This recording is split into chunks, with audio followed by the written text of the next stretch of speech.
He had always been the kind of man who talked to his own shadow for company. 42 years old, widowed, with a stubborn habit of overthinking every minor decision, he shuffled down the dock like a man carrying the weight of his own social awkwardness. The wooden planks groaned under his shoes as if mocking him, and he half suspected the seagulls were deliberately squawking insults in perfect unison. "Maybe they just don't like humans," he muttered, tripping over a crate labeled fragile, "like my heart." The fog hung low, curling around the pilings like a damp cloak, and the scent of salt water mixed with something far stranger, a hint of exotic spices from alien traders who had left in a hurry. He breathed it in. It smelled like adventure. Or disaster. Probably both. And that's when he saw her. She was sprawled across the dock, half awake, half exasperated, and entirely scandalous in her fox-like elegance. Anthropomorphic, yes, but the way her fur rippled with subtle graying at the tips made the alien's obsession with youth seem absurd. Her ears twitched as if annoyed by his presence alone. She looked too old by intergalactic standards, at least, that was what the shipping manifest called her, but to him, she was magnetic. Her tail flicked lazily, swatting at a passing gull as if daring it to insult her. Hello?" he said, voice cracking like the wood beneath him. "Are you okay?" She opened one amber eye, glaring. "Depends. Are you okay, or just tragically human?" He stumbled over his own words. I mean, you're. Every attempt at smooth speech collapsed into a heap of awkward syllables. He felt the familiar pang of loneliness, amplified by the absurdity of the moment. Here was a sultry, intelligent being abandoned at a dock, and he couldn't even offer a proper greeting. "You humans are so blunt," she said, tail swishing with amusement. "Or maybe just desperately transparent. Either way, it's charmingly pitiful." He scratched his head. I think I might be falling for you." He winced at his own words. Too bold? Too awkward? He didn't know. He didn't care. There was something about the way she regarded the world with a sharp, cunning intelligence that made every failed human attempt at charm feel insufficient. And yet, somehow, he hoped she'd see it differently. She stretched, the subtle rip of her muscles in the morning light sending involuntary sparks through his nervous system. "Falling? You just met me, human. And yet you speak as though I'm a crate of perishables you need to claim before the auction closes." His eyes darted to the nearby crates. "Well, you were. You're abandoned here, and..." He sighed. "Honestly, I didn't plan on finding a too old Vulpine bride?" She finished for him, tilting her head. "Ah, yes. Humans and their euphemisms. So delicate. So awkwardly polite when blunt honesty would suffice." He blinked. "Bride? You could be. If you wanted. I don't, I just mean yes, the classic human panic proposal," she said, tail curling around her legs. "You plan to sweep me into a hasty marriage just to cover your own loneliness." He froze. Well, maybe? Is that bad?" She rolled her eyes, but the corner of her mouth twitched. "Only slightly. Predictable. Yet oddly charming." She leaned back on her elbows, glancing at the water, letting the sun glint off her fur. "You humans do tend to be bold in the most awkward of ways. I'll give you that. At least, until a bureaucratic alien council tells me otherwise." He laughed nervously. "Council? Oh. I wasn't planning on any of that. I just saw you here and, thought maybe you needed rescue?" she interrupted. "Or company?" "Both," he admitted. "Humans." She shook her head, ears flicking. "So wonderfully direct. So horribly inefficient." He tripped over the crate again, catching himself just before disaster. I've always been good at rescuing things," he said, forcing a smile. "Not always people. Sometimes plants. Definitely never a fox bride, but hey, first time for everything, right?"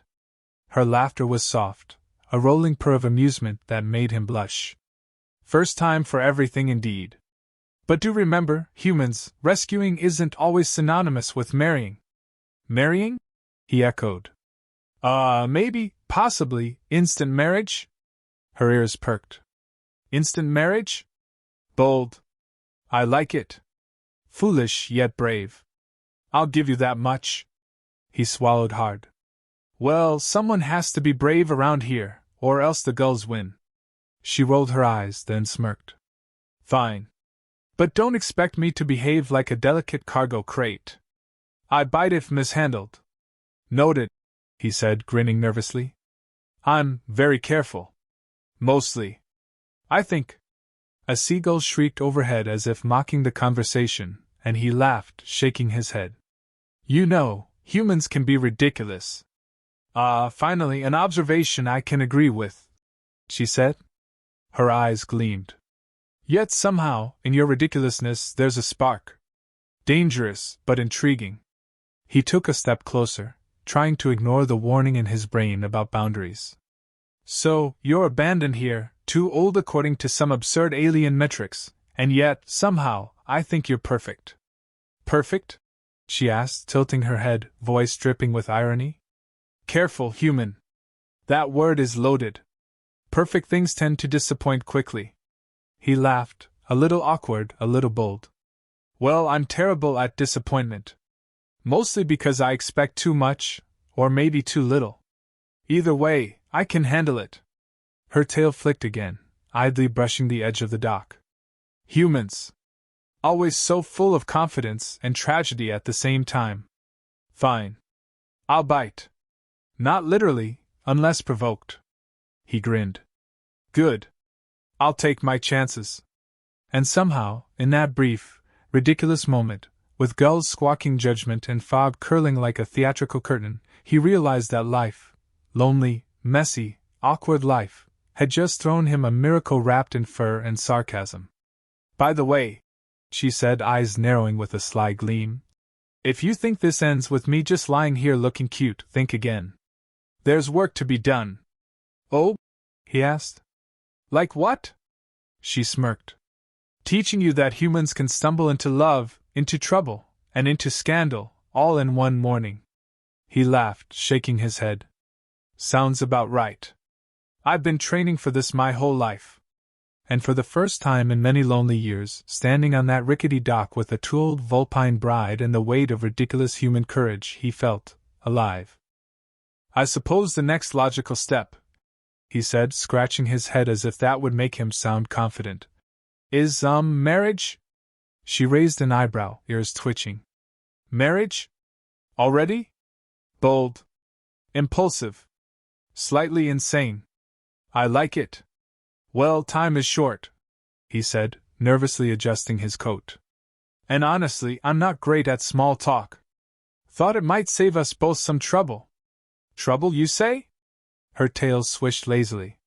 Humans have a curious way of turning minor inconveniences into lifelong entanglements. This should be entertaining. He grinned awkwardly. Entertaining? That's reassuring, I think. Within the hour, a small gathering of curious onlookers had assembled. A few aliens stared with wide eyes, muttering about preposterous human customs and questionable biological pairings. Some humans whispered, shaking their heads, unsure whether to admire his daring or pity him. The officiant, a tall, bureaucratic alien with 4 arms and an unfortunate sense of drama, cleared his throat. Marriage protocol, human style, he said, flipping through a manual upside down. I think this is right, probably. The man gulped. Right, yes. Right. Do you, human? The alien began. Promise to care for this Vulpine entity responsibly, protect her, and, not destroy the dock? I do, he said, with more enthusiasm than precision. And do you, Vulpine bride? The alien continued. Accept this human, acknowledge his awkwardness, and refrain from biting him excessively? I do, she replied smoothly, a sly grin tugging at her lips. Excessive is subjective, after all. The exchange drew chuckles from the humans and confused murmurs from the aliens. He cleared his throat. So we're married? Yes. You are, she said, tail brushing against his leg in what could only be interpreted as a flirtatious nudge. Legally, socially, and if you survive my patience, romantically. The dock groaned under the weight of sudden bureaucracy and ridiculousness, the gulls overhead screeching in what seemed like either disapproval or applause. The man laughed, shaking his head at the absurdity. He was married. To a sultry, clever, slightly intimidating Vulpine bride. And the universe hadn't even intervened yet. The townsfolk erupted in gossip immediately. He married her on a whim, one human whispered. What's he thinking? What's he thinking? Another echoed. Clearly nothing coherent. Typical human. A group of aliens took notes, scribbling furiously into devices. Humans operate on impulsive affection cycles. Observe, dock-bound pairing. Instantaneous nuptials. Note for intergalactic relations manual. She glanced at him, eyebrow raised. See? You're an anthropological curiosity already. You've only been married an hour and they're recording your mistakes for posterity. He laughed nervously. I hope they at least get the fun parts. Oh, they will, she said with a smirk. Mostly the parts where you trip over crates and blush uncontrollably. Their first steps as a married couple were awkward. He held her hand too tightly. She rolled her eyes. He tried to lead her along the dock, but his clumsiness nearly sent both of them into the water. Careful, she said, smirking. If you're going to be this reckless with my hand, imagine what you'll do to other areas. He choked on his own breath. I'll be careful. Mostly. Her laugh was a low, sultry chuckle that made the hairs on his arms stand on end. Mostly is not a promise, human. Remember that. The scandal didn't stop there. Word spread like wildfire, reaching every corner of the small port town. Children whispered, adults gossiped, aliens documented it meticulously. One elderly human muttered, In my day, courtship lasted weeks, or months, not 30 minutes at a foggy dock. You married her instantly, a neighbor said, shaking his head. Humans are ridiculous. I married her instantly, he replied, smiling faintly. And she's ridiculous too. Perfect match, really. The bride rolled her eyes, brushing a stray piece of fur behind her ear. Perfectly ridiculous, yes. And don't forget, age is irrelevant when charm is involved. Or courage. Or foolishness. You seem to have all three in excess. Their private humor contrasted sharply with public outrage. He whispered to her, Do you think the aliens will ever forgive us? Forgive us? They'll write a thesis about it, she replied, her voice thick with amusement. You humans are fascinatingly predictable in your impulsivity. And you, apparently, are a master at creating chaos. Despite the gossip and scandal, he felt a thrill. This was the first time in years that his life had felt alive. Every glance from her amber eyes was an electric shock to his dull, routine existence. And in the midst of alien bureaucracy, small-town judgment, and dockside chaos, he realized he didn't care about the world's opinion. You know, he said, trying to sound casual while his heart raced. I might actually like being married instantly. Kind of exciting, in a ridiculous sort of way. Ridiculous, yes. Exciting, occasionally. Manageable, maybe. We'll see if you survive the honeymoon phase, she replied, a mischievous gleam in her eye. And if you do, humans might just have a few things to teach the galaxy. He laughed. Teaching the galaxy? That's ambitious. Humans are ambitious, she said, voice softening slightly. Bold. Irrational. Sometimes absurd. But that's why we keep watching you. Studying you. Occasionally envying you. He shook his head. I never thought marrying someone abandoned at a dock would feel like, well, like the start of something epic. It's epic, she agreed, tail curling around her leg. Or at least, epically ridiculous. Either way, you're stuck with me now. Consider that both a warning and a promise.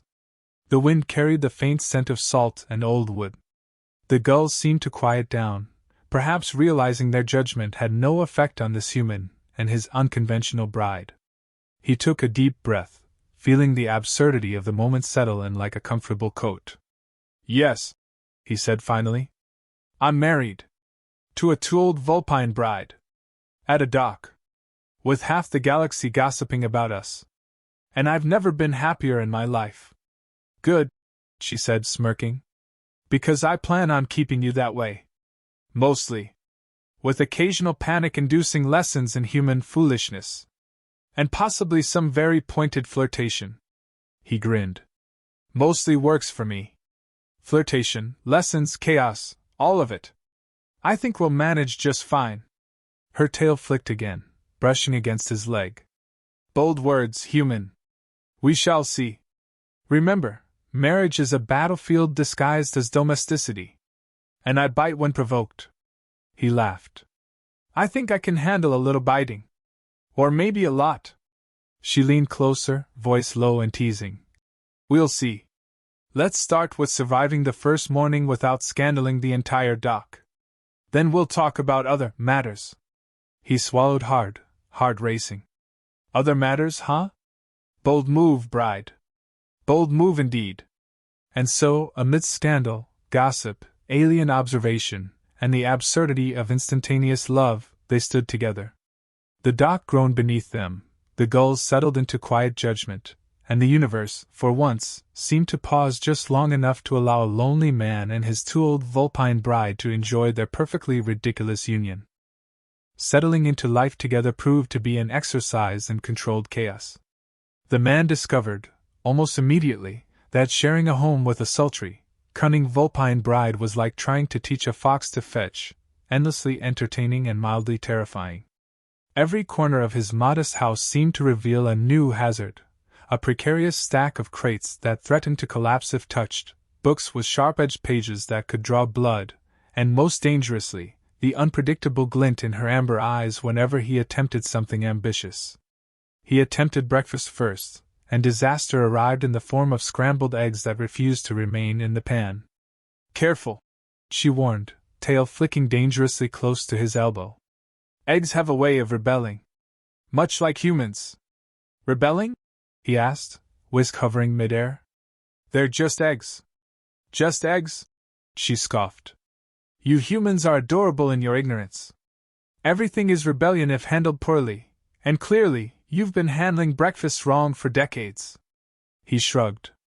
I can handle a little rebellion. Her laughter, soft and low, wrapped around him like a warning. Little rebellion, yes. But don't mistake rebellion for flirtation, human. Though in your case, I suspect the two are dangerously intertwined. He froze, whisk still in midair. Flirtation? Dangerously intertwined? Exactly, she said, smirking, brushing a stray lock of fur behind her ear. Consider this your first domestic lesson. Cooking is hazardous, flirting is dangerous, and humans are easily distracted. He chuckled nervously, glancing at the eggs. Well, at least I'm consistent.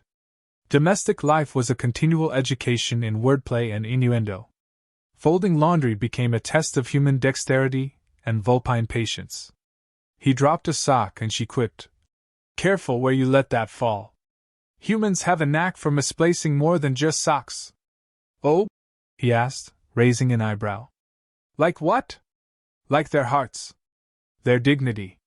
Occasionally their lives, she replied, tail curling around her leg.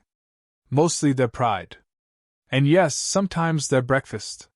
He laughed, suddenly aware that every mundane task carried an undercurrent of playful danger, adult teasing, and HFY human boldness. Humans were absurd, yes, but at least he could improvise. When a sudden storm rolled in, battering the dock with relentless wind, the couple faced their first true test as partners.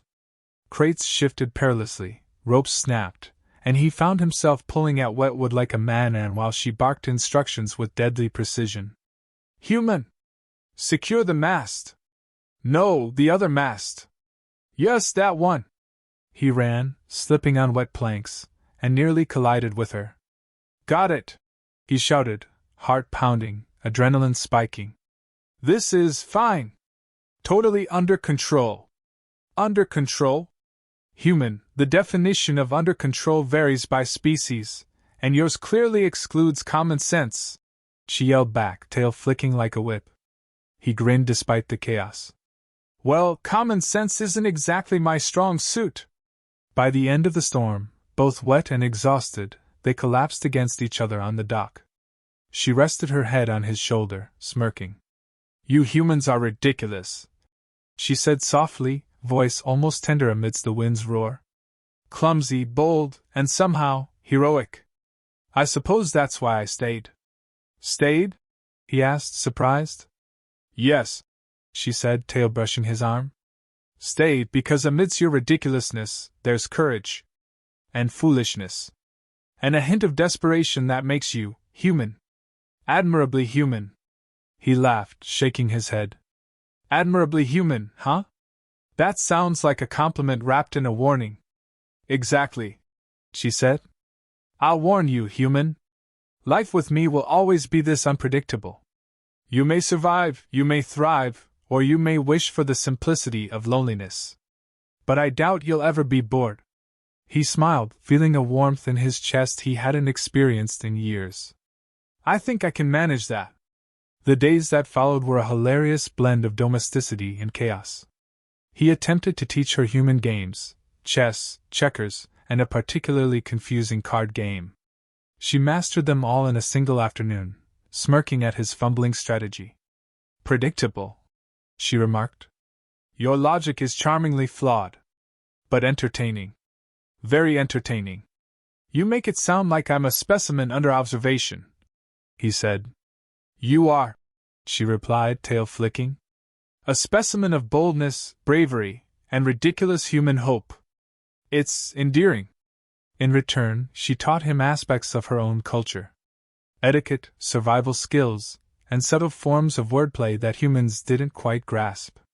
One lesson, in particular, left him blushing for hours. Careful how you hold the mast, she said, a mischievous grin tugging at her lips. Some parts are sensitive, and you'll want to avoid injury. He nearly choked on air, glaring at the dock as if it had personally insulted him. Aye, right. Sensitive. Got it. She laughed, low and musical, brushing against him with feather-light precision. Good. Now remember, humans may stumble, but they survive. Occasionally with dignity. Mostly without. And occasionally with pleasure. Both kinds. Keep that in mind, human. Meals, chores, and casual conversation became a minefield of double meanings, flirtation, and playful challenges. Folding laundry turned into a demonstration of human dexterity and patience, each sock a potential source of mischief or innuendo. Cooking became a test of timing and restraint. And through it all, he discovered a truth he hadn't known in years. Humans could adapt, improvise, and thrive even when life, or a tooled Vulpine bride, threw chaos at them relentlessly. He laughed one evening, exhausted, as she perched elegantly on the dock, tail curling around her ankle. You know, he said, I never expected domestic life to be this intense. It's not domestic, she said, voice low and teasing. Domestic is boring. This is life. Chaotic, thrilling, and slightly dangerous. Welcome to marriage, human. He nodded, finally understanding. The dock had been a testing ground. Life with her would always be unpredictable, challenging, and absurdly hilarious. But in that unpredictability lay adventure. In that chaos lay laughter. And in that bold, absurd partnership, he found a spark of heroism he hadn't known he possessed. Chaos, danger, and flirtation, he said, grinning. Sounds like my kind of marriage. Indeed, she said, smirking. Now let's see if you survive breakfast tomorrow without burning down the kitchen or, worse, my patience. He laughed, shaking his head. I'll do my best. Mostly. Possibly. Her tail flicked against his leg, brushing teasingly. Mostly is an acceptable start. But remember, human, survival is half skill, half cleverness, and half luck. And I do enjoy watching you stumble through all three. He chuckled, heart light, eyes bright. Ben, consider me thoroughly entertained. And so, amidst wordplay, domestic disasters, adult flirtation, and the unpredictable hazards of life, he realized that marriage with a two-old Vulpine bride wasn't merely about companionship. It was a daily adventure, a test of courage, a comedy of errors, and a celebration of human ingenuity. The dock had brought them together, but it was their combined chaos, boldness, and laughter that would keep them anchored. The town had barely recovered from the shock of their instant marriage when word spread faster than a gull chasing scraps. Humans whispered, aliens debated, and even the more indifferent species seemed to take notes on this unprecedented human-Vulpine union.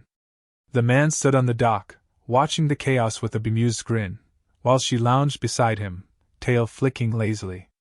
"Well," she said, voice dripping with amusement, "it seems our union has caused an intergalactic incident. Congratulations, human. You've broken more social norms than a diplomat at a cocktail party." He laughed. "I suppose that makes me heroic?" "Heroic?" She raised an eyebrow. "Perhaps reckless. Bold. Slightly insane. Heroic, maybe. Let's stick with bold."